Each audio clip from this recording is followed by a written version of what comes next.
Hope 2020. We're on our next session today. We have Tom Pereira and his son Dan, and we're going to be talking about the Enigma machine. The title of this session is called Hacking Enigma, the Real Story of the Imitation Game and Alan Turing. And we'll be available for Q&A in the Matrix chat and also right after the movie. So we'll see you in just a little while. Stay tuned. Thank you very much.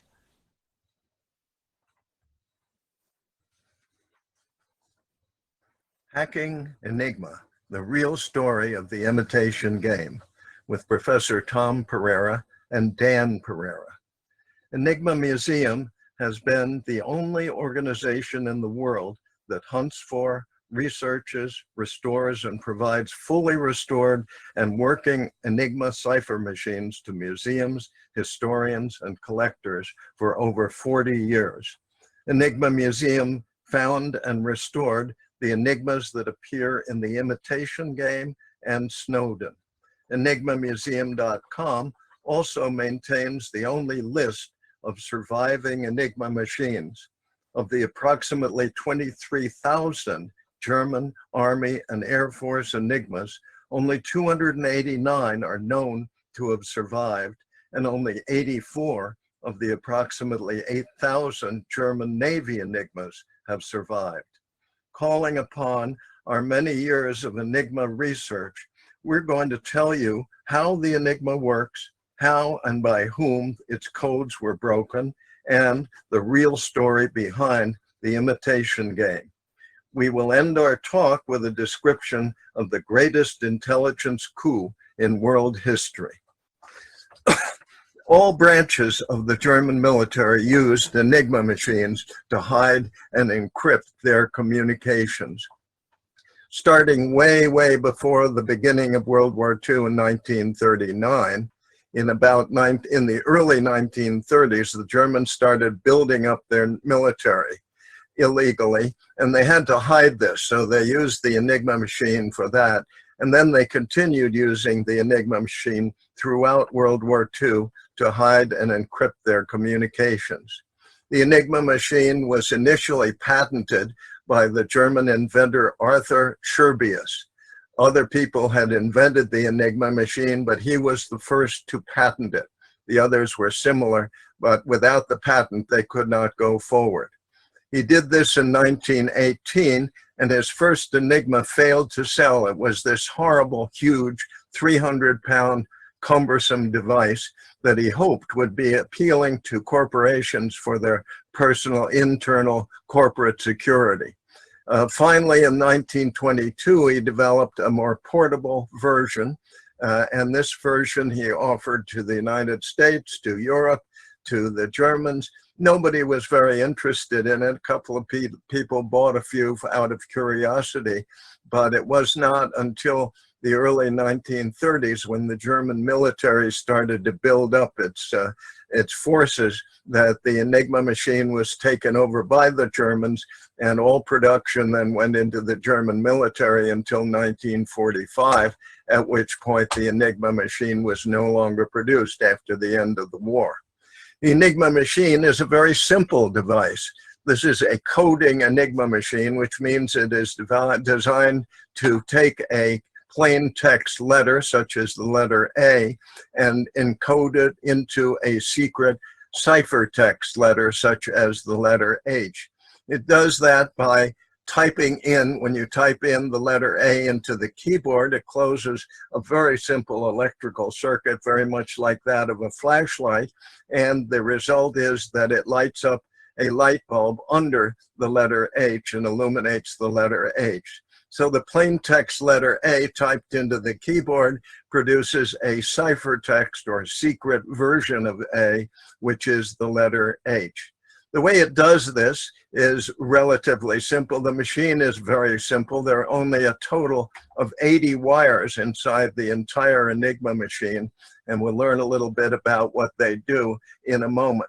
The substitution code, where you take a plain text letter and change it into a ciphertext, started out way before Julius Caesar, but it has been given the Julius Caesar name called the Caesar code, where you take a plain text alphabet, just a normal alphabet, and a second alphabet, which is the same alphabet, and you then slide the second alphabet over by a given number of letters so that the plain text letter now has an equivalent ciphertext letter. You can then convert any plain text letter, like the letter E, into a ciphertext letter, like the letter L. This technique was also used during the American Civil War. This is an American Confederate States of America code wheel. And if you wanted to encode the letter A at the top of the wheel here into a secret version of A, a ciphertext version, you simply take this rotating center wheel and adjust it to what you would call the day's key, or the initial key setting. And then you can convert any plain text letter on the outer ring into a ciphertext letter on the inner ring. If you take that ciphertext letter, or a word consisting of those ciphertext letters, over to another code wheel, and if that code wheel is set to the same day's key or initial setting, then you can decode the message by simply looking at the coded letter on the inner wheel here and finding out what the equivalent plain text letter is on the outer wheel. The Enigma machine does essentially the same thing. You type in a letter A, it has changed the alphabet around, and it wiring arranges so that a light bulb lights up under the letter H. Let's look at the circuit and see how it does that. It's a very simple circuit. We start out with a battery over here on the right, and we take the battery voltage and pass it through the normally open contacts of the letter A keyboard key. This carries the voltage over to a plug board on the front of the Enigma, which changes the letter A then over to a letter O. The plug board wire then goes into a set of 3 rotating rotors by way of an entry drum, and these rotors convert the entry letter O into a number of other letters. And at the left end, there is a wired reflector that forces the voltage to come back out through these rotors again. And after all these conversions, it comes out as the letter M. Letter M goes to the plug board on the front of the Enigma and is converted over to the letter H by jumper wires on this plug board. And then the letter H is carried electrically through the normally closed contacts of the H key, and this illuminates the H light bulb. So basically we see it's a flashlight with a battery, a switch, and a light bulb. And the only thing that's complicated is this circuit consisting of a number of rotating rotors and the settings of the plug board on the front of the Enigma. Here's an Enigma machine. We type the letter A into the keyboard, and we note that the letter H lights up on the light bulb panel. The letter H then is written down, and it's either sent by messenger or telephoned or sent by radio over to a decoding Enigma. And that decoding Enigma must be set the same way at the same starting position as the coding Enigma. And here we have a decoding Enigma.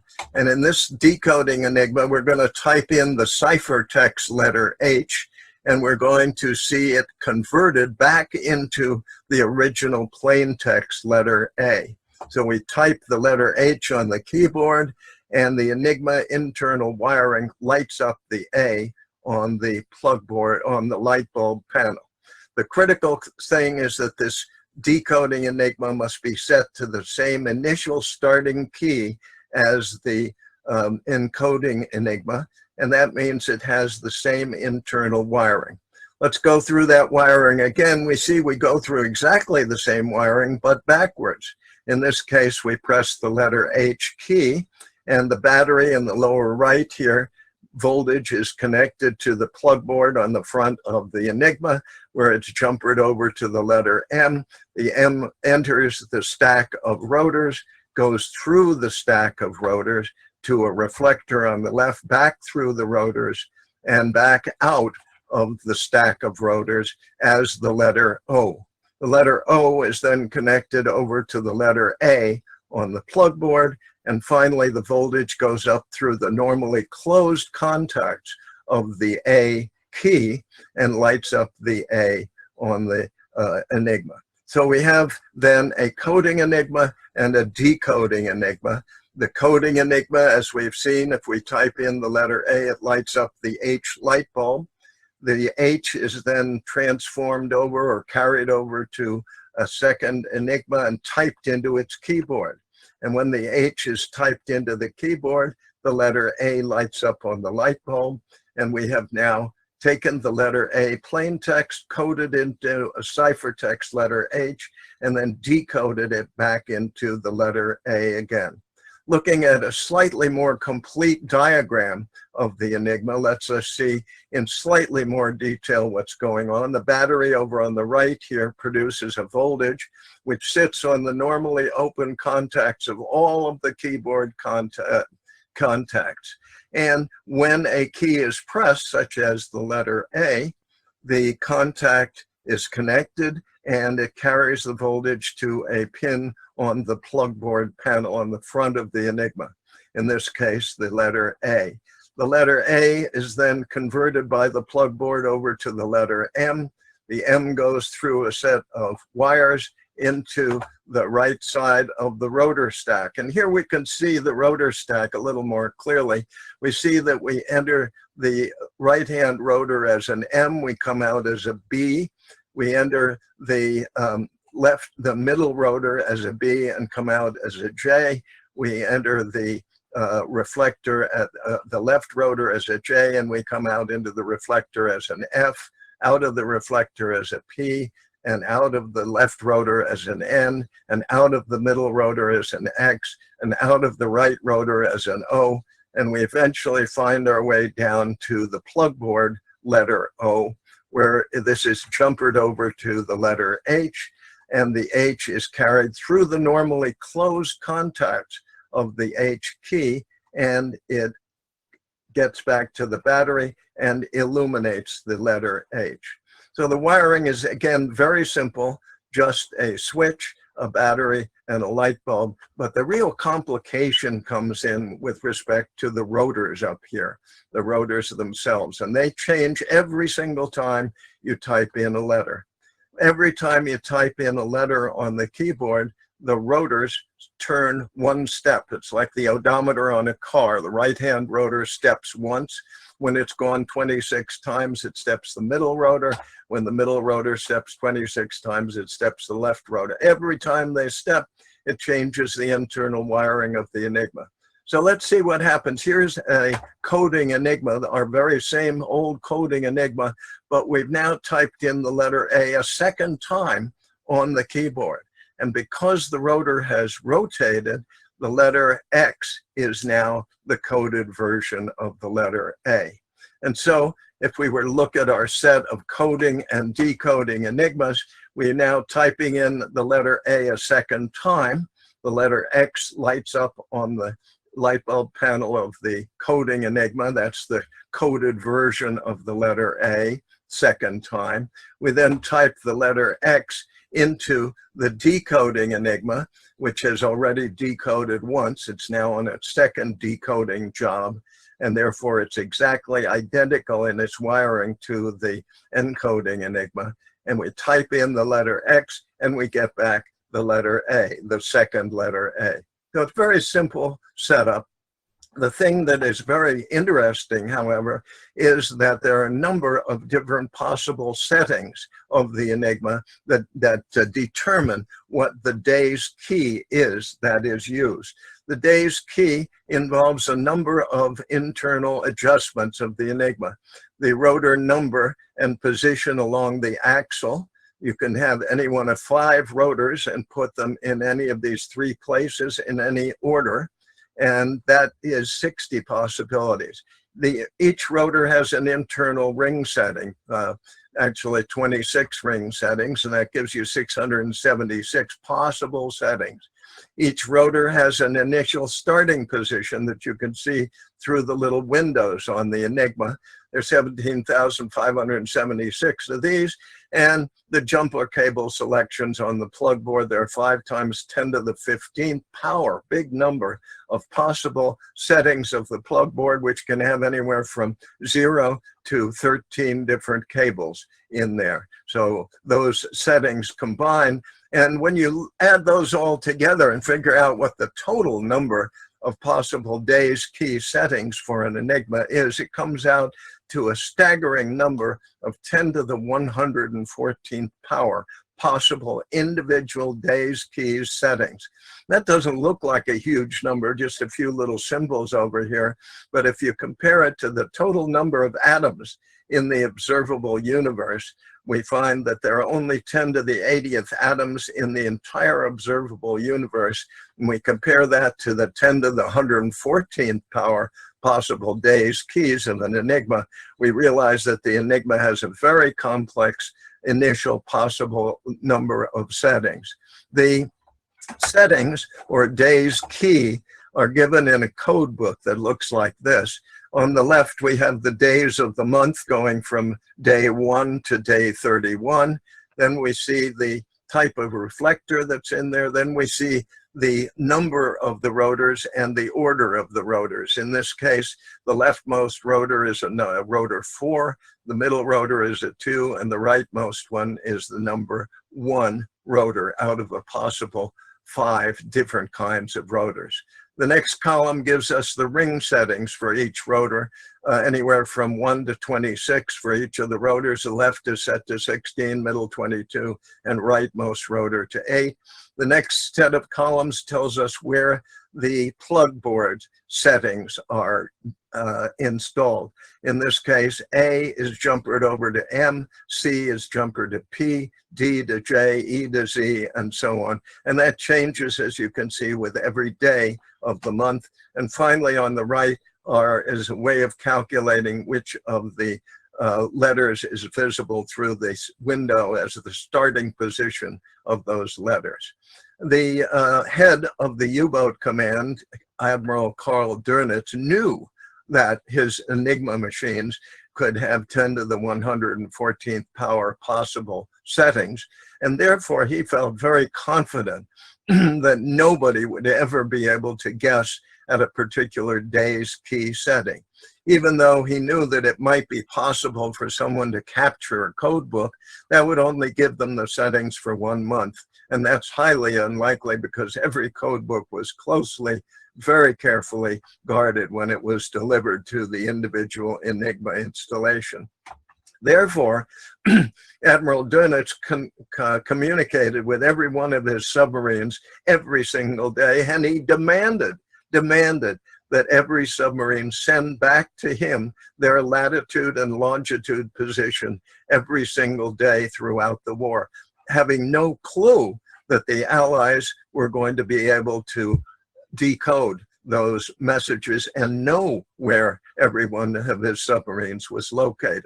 He knew the Allies could intercept the messages because they're just radio messages, but he was certain they would never be able to decode his signals. His U-boats were a tremendous danger. They stood the possibility of completely isolating Britain from the rest of the world and Europe from the rest of the world. And Churchill considered that the U-boats were the greatest danger in World War II. And they were doing terrible things. They were sinking a tremendous number of ships. Okay, and now we get to the imitation game. Along comes Alan Turing to the rescue. And he goes running across the field yelling, "Heil Hitler! Heil Hitler! That's the answer." And everybody looks over his shoulder as he finally figures out how to decode an Enigma message. Unfortunately, this is totally untrue, as we'll say in a minute.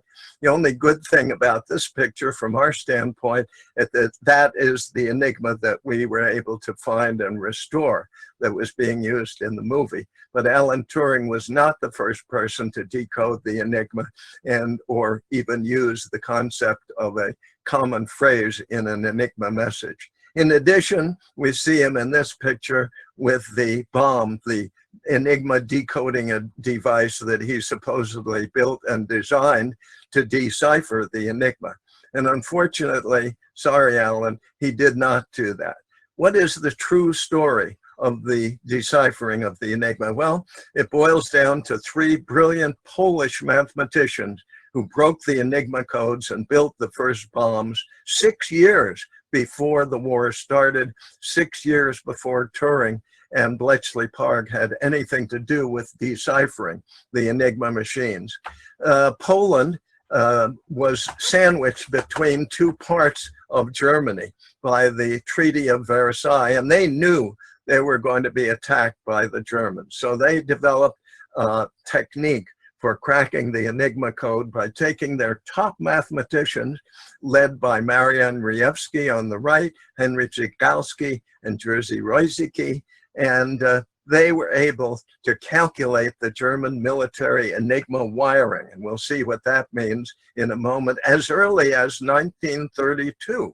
And they built the first Enigma deciphering bombs and were able to successfully decipher the Enigma messages for 6 years before the war started. Here is an Enigma rotor, and nobody knew how the rotor input pins on the right were wired over to the output pins on the left. This is called the rotor wiring maze. And it was up to the three Polish mathematicians, and they figured out mathematically the wiring maze for all of the 5 different rotors that were used in the Enigma machine. They then went about building their own Enigma machines to help them in decoding Enigmas. This is a Polish-built Enigma machine. And they designed devices to decode the Enigma, which they called bombs. The first one on the left here is called a cyclometer, and it's manually operated with 3 Enigma rotors here and 3 over here, and electric comparisons and switches that indicated when there was a simultaneous reading between the rotors. On the right, they had put an electric motor in the bomb, and they used the bomb for deciphering the messages. No one knows really why they called them bombs. One thought is that the electric motor made a clicking sound like a time bomb. Another is that it's a name of the very popular Polish dessert. So it's not clear where that name came from. Here is a rebuild of the cyclometer. This is the first rebuild that's ever been done successfully, and it was done just this month, just in 2020. And here it is, a man at Cambridge University built a replica of the cyclometer with Enigma rotors here, Enigma rotors over there. You can see you can take them out and change them around the way you can inside an Enigma machine, and that device was successful. In 1939, when Poland was invaded by Germany, the Poles grabbed their devices and their plans, and they escaped by way of France to England. Here we see Poland being completely overrun by Germany. The Poles ran over to England, and they gave their information, the Enigma replicas, the bomb plans, to Bletchley Park, where Alan Turing was heading the group dedicated to deciphering the Enigma. And Alan Turing took their ideas and their techniques and their devices for deciphering the Enigma and used those as the basis for his own work on deciphering the Enigma. The unfortunate thing is that nobody ever gave the Poles credit. So it is not well known that the Poles were the ones who supplied Bletchley Park with the information and the models that allowed them to successfully decipher the Enigma. Deciphered messages at Bletchley Park were codenamed ultra messages, and they were read in plain English and allowed the Allies to know what the Germans were doing throughout the war. 10,000 code breakers kept their secret of what went on in Bletchley Park for 30 years, so nobody even knew what Bletchley Park had been doing.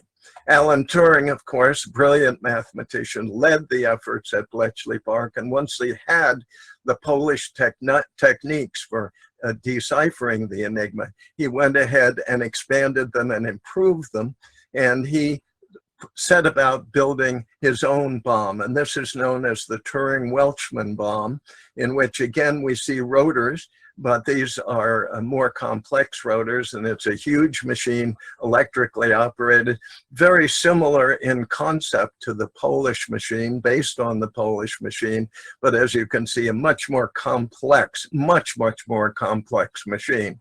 This is an amazing machine. If you ever get over to Bletchley Park, don't miss having a look inside the Turing-Welchman bomb. The Americans also were building bombs. This is the U.S. Navy bomb made by the National Cash Register Company in Ohio and dedicated to cracking the Enigma code. The American code-breaking efforts took place in Arlington Hall, which is near Washington, formerly a girls' school, and they were very successful. Turing then realized that the Germans were getting into more complex coding devices, and he designed a device which he called Colossus, and this allowed very rapid reading of paper tape Enigma encoded messages. They could go into the machine. It was the first machine to use thermionic tubes, and it is considered by many people to be the initial version of the first programmable computer.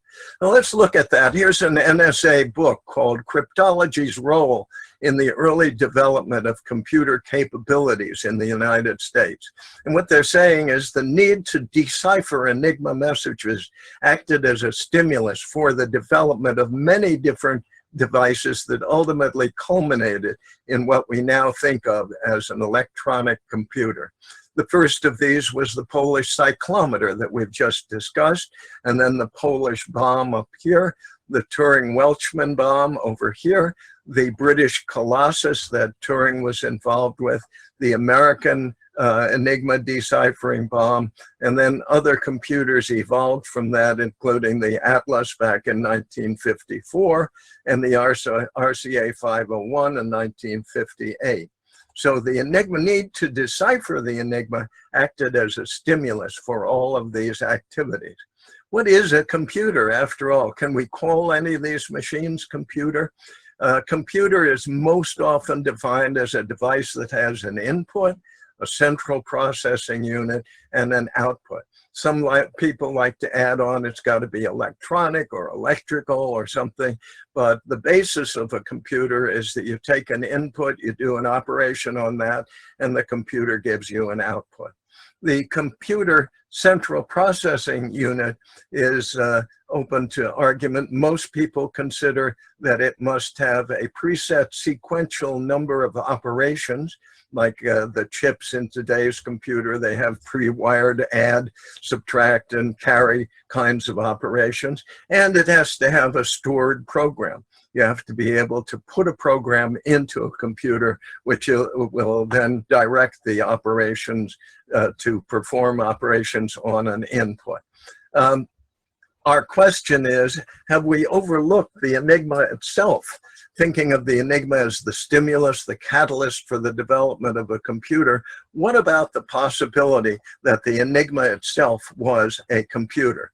After all, it has an input, its keyboard, it has an output, which is its display, the light bulb panel, and it has a basic form of CPU in which 9 sequential operations are performed. Remember the 9 conversions that we saw of numbers and letters on the inside the Enigma machine? Those are fixed sequential operations, so those are the 9 operations of the CPU, and the stored program is the day's key. You program the computer manually, and that is the stored program. So I would like to posit the possibility that the Enigma itself was the first computer and not the machines that were developed in order to decipher it. If we go with that, then we can see the rather funny similarities between the Enigma. It looks sort of like a laptop. You have a keyboard and a display screen. There's a laptop.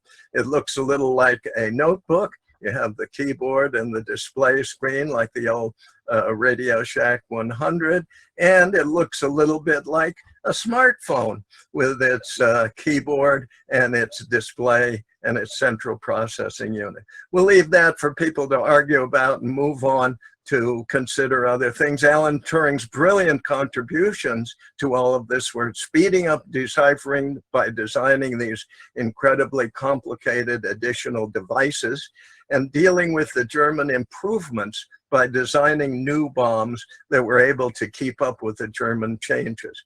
Turing was helped by a number of things: the capture of code books themselves from U-boats occasionally, not a lot of them, but they helped a lot. Repeated predictable words in messages, Heil Hitler, and so on, and many other discoveries that you can read about and how the Enigma was decoded. Here's a picture of the U-boat U-505 being captured and boarded with its code books being removed. And here is a picture of the U-505 being towed. And you can actually go in U-505 in the Chicago Science Museum, where it's sitting in all its glory with its Enigma machines. Deciphering the German Enigma messages had to be hidden from the Germans, which sometimes required the sacrifice of lives. You couldn't let the Germans let the Germans know that you knew where every one of their U-boats were, or they would have panicked and changed their enciphering devices. So they hid that in various ways, which you can read about. We don't have time to discuss. Enigma deciphering is generally believed to have shortened the war by 2 years, saved thousands of lives, and prevented Hitler from completing the atomic bomb. In the war, over 70% of all of the U-boats and 70% of the crew were sunk, mostly through Enigma deciphering, although it turns out that some Enigmas were sabotaged. The Germans were stupid enough to have prisoners of war wiring their Enigma machines, if you can imagine such a thing. I don't have any pictures of them wiring Enigmas, but here's a picture of prisoners of war building BMW engines and prisoners of war building high-tech German rocket guidance systems. And it is fairly clear that they also built Enigma machines. Since most of the German workers were off being soldiers, they needed workers. We have found in taking apart many Enigmas signs of sabotage that include a loose plug that had never been wired, so didn't just fall in there inside the Enigma, that blocked the operating bar of the Enigma to come down, a fishhook that was tucked into the wiring and gradually worked its way into and shorted out the wiring, and screws that were too long to properly crimp down the wires. None of these techniques could be obvious because the Enigma had to pass inspection to get out of the factory. But these devices, these techniques allowed the Enigma to fail in the field. At the end of the war, all of the Enigmas were ordered destroyed by Hitler. And here's a picture of the Germans destroying the last of the Enigmas. And Churchill also ordered the destruction of every Enigma and the bombs and plans for the bombs. We don't know why until finally we came across this very strange Enigma. It's an Enigma with a Hebrew keyboard, of all things. It took us 2 years to figure out what was going on here. And it turned out that the British had actually not destroyed all of the Enigmas. They gave 30 of them to Israel and said, why don't you use these machines for your own internal security? They're really secure. They didn't bother telling Israel that the machine had been cracked and that they were able to read the messages. Luckily, Israel converted them over to Hebrew keyboards, but never actually put them into service, although other countries that Britain gave Enigmas to did put them into service. It was sort of like a Trojan horse. Enigmas are very hard to find these days. Very few of them survived because they were all blown up. You find them occasionally on battlefields. If you dig in the mud, you can sometimes find them. Most of them were blown up and look like this horrible thing. And it's very unusual to find a complete Enigma. General von Manteuffel was cornered and he surrendered his entire tank army to the Americans in order to avoid being captured by the Russians. And he buried his Enigmas 3 feet down in the dirt as he was being captured. And this one was found by a metal locator. It was gradually dug out. You can see the plug board coming out of the mud. And here's the Enigma machine itself. And here it is with a little of the mud cleaned off. And this Enigma obviously had been hit and damaged in addition to burying it. But the idea was to try and destroy it completely. And that's why these things are so hard to find. Sometimes you can find them in lakes. If you go diving in lakes with metal detectors, here's the parts of an Enigma machine in a German lake, been badly damaged. As you can see, we studied the damage here and realized that it had been actually caused by the butt of a German rifle. And here's a U-boat that was sunk off the North Carolina coast, U-352. When you go diving on this U-boat, it's sitting there in fairly deep water. And if you work your way into the radio room and grab the Enigma after about 75 years under salt water, it ends up looking like this. And this Enigma was actually restored back to working condition. So you get pretty desperate when you're looking for Enigma machines. Every once in a while you find some nutcase who has managed to keep an Enigma machine. This guy is rebuilding a Messerschmitt Me-109 fighter in his garage, and he needed a motor. And he called me up and he said, "You want to trade an Enigma machine for some money to buy a motor?" I said, "Sure." And so we ended up with this Enigma machine. Here's our biggest find of Enigma machines. This man, it turns out, had 3 Enigma machines under a desk in his living room.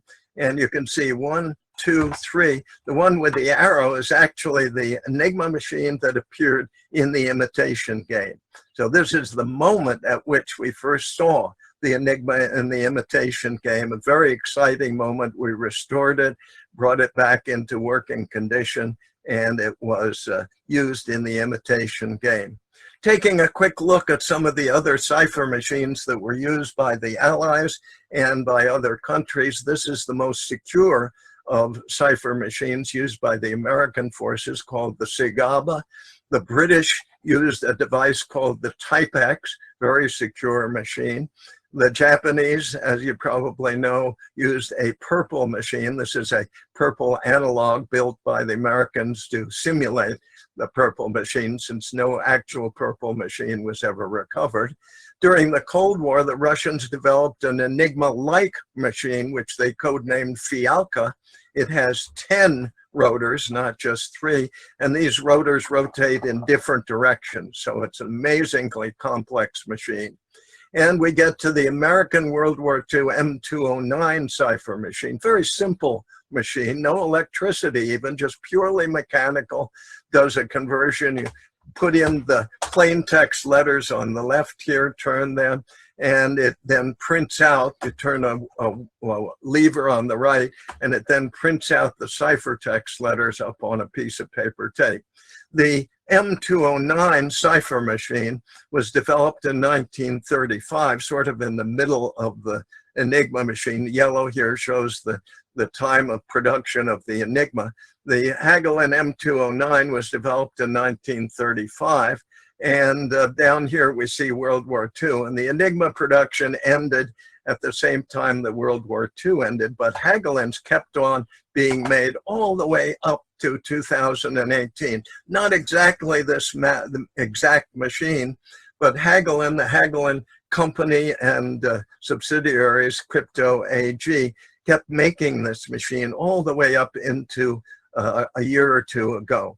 And 125 different countries actually took on these machines and bought them from Hagelin for their own security. Every time a diplomat would come to the United States to a United Nations conference or a diplomatic conference, they would bring their, similar to an M209 cipher machine with them, and have the coded messages radioed or telephoned back to their home country for information. So this was the primary device used by all of the countries in their communications. And what none of them knew, and that's why I call this the greatest crypto coup in all of history, none of them knew that Hagelin had allowed a back door to be installed in every one of his machines, and the CIA was able to read every single message that was ever encoded by any of the Hagelin machines. So we're very excited about that discovery. It's really just come out in the last year or two, and I believe it is an extraordinary discovery. With that, I just want to mention a couple of things. We are enigmamuseum.com. If you'd like to contact us, we're info@enigmamuseum.com. Our book, Inside Enigma, gives all of the details of what happens in an enigma. Our lectures and our conferences try to spread the word about new discoveries about the enigma. And thank you very much for your attention on this. Hello, and thanks again for joining us after that great video on the Enigma machine. There's so much history. It was just so incredible to watch the story, and then also how you found all the Enigma machines. Really great stuff. Thank you very much for sharing, Tom. You bet. Happy to do it. So, it's our fun and games. Right on. All right, I'm going to go right to the questions, and the first question that we have is probably a technical support question. In the field, if a light bulb burns out or a failure of one of the machines, what do they do to resolve it? Do they fix it or get a new one? There were 10 spare light bulbs inside the cover of the machine. You can see them right up in there at the top of the machine, and they could screw those in. The problem was that it messed up the message, and sometimes they had to resend the message. And resending a coded message is very dangerous because it makes it easier to decode the messages. That makes sense. Yeah. Wow. And that's interesting. There were means to service the machines in the field.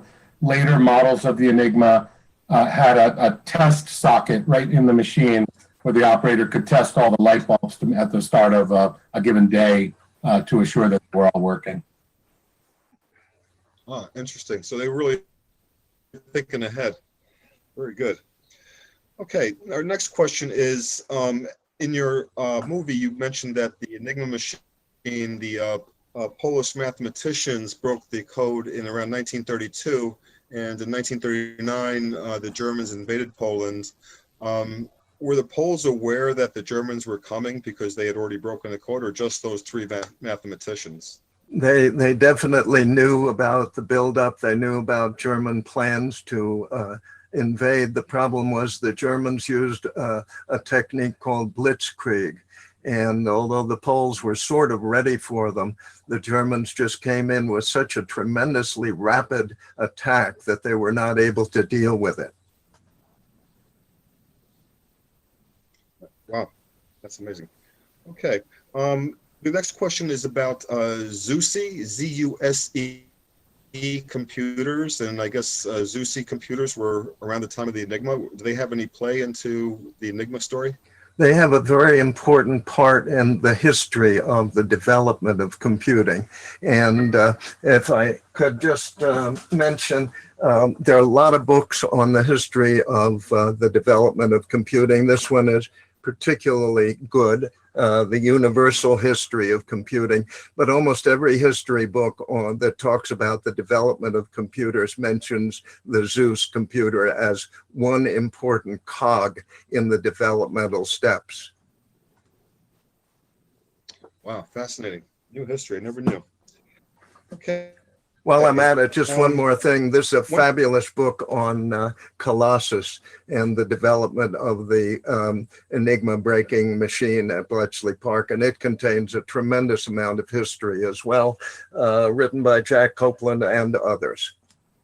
Thank you for sharing. That's great. The next question is probably for the mathematicians. The person asks about 10 to the 115th power of combinations for the plug board seems like it's way too large. He thought that it might be smaller. Could this be larger than individual code wheels as a follow-up? Yes, the NSA publishes a book, and you can get it free by just going to their website, nsa.gov, on the cryptological mathematics of the Enigma. And that book explains how it gets to 10 to the 114th power.